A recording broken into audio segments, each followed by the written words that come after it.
అందరికీ నమస్కారం. ఈరోజు మనం సచిత్ర బాలకథలు సిరీస్ నుంచి ఒక అద్భుతమైన కథ వినబోతున్నాం.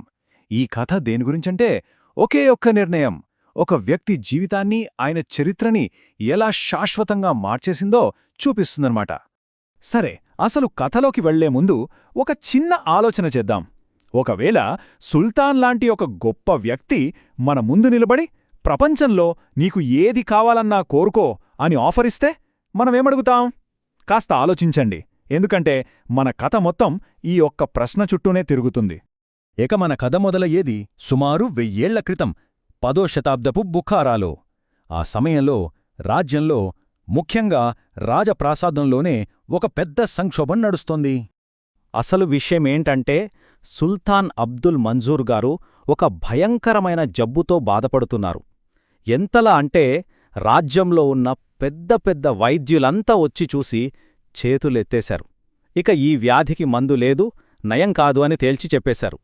సరిగ్గా అప్పుడే మన కథలోకి హీరో ఎంట్రీ ఇస్తాడు. ఆయన పేరే ఇబ్న్ సీనా.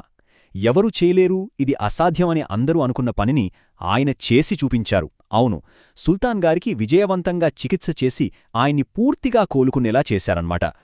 ఇక ఇక్కడి నుంచే కథ చాలా ఆసక్తికరంగా మారుతుంది. ఇది మన కథలో ఒక కీలకమైన మలుపు. ఇబ్న్ సీనా ముందు ఇప్పుడు 2 దారులున్నాయి. ఒకటి సంపద, రెండోది జ్ఞానం. ఆయన దేన్ని ఎంచుకుంటారు? సుల్తాన్ గారి ఆనందానికైతే హద్దులే లేవు.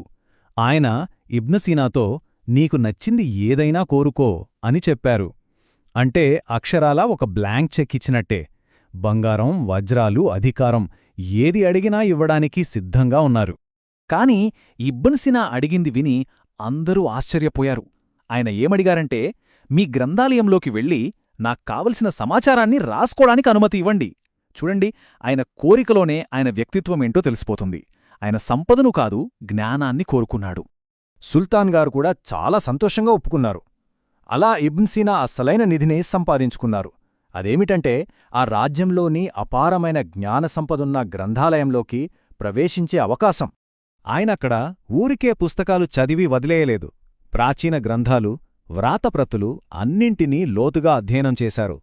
అందులోని ప్రతి కీలకమైన విషయాన్ని చాలా పద్ధతిగా నోట్స్ రాసుకున్నారు. అలా తన జ్ఞానాన్ని రోజురోజుకీ పెంచుకుంటూ వెళ్లారు. దీని బట్టే అర్థమవుతుంది ఆయనకు జ్ఞానం మీద ఎంత పట్టు, అంకితభావమున్నాయో.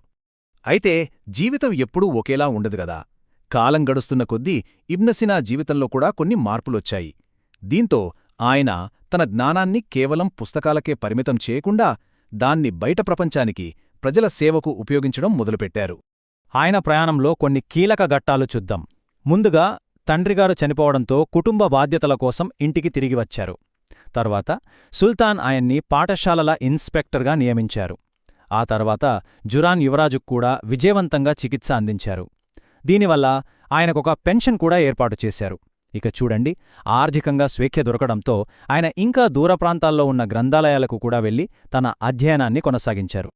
చూశారా, ఆయన జీవితాంతం చేసిన ఈ కృషి అంతా కథ మొదట్లో ఆయన తీసుకున్న ఆ ఒక్క నిర్ణయం వల్లే సాధ్యమైంది. ఆ రోజు ఆయన సంపదను కాకుండా జ్ఞానాన్ని ఎంచుకున్నారు కాబట్టే ఈరోజు మనం ఆయన గురించి మాట్లాడుకుంటున్నాం. ఆయన వారసత్వం అక్షరాల రూపంలో చిరస్థాయిగా నిలిచిపోయింది. మరి ఆయన సాధించిందేంటి? ఆయన ఎన్నో గొప్ప గొప్ప గ్రంథాలు రచించారు.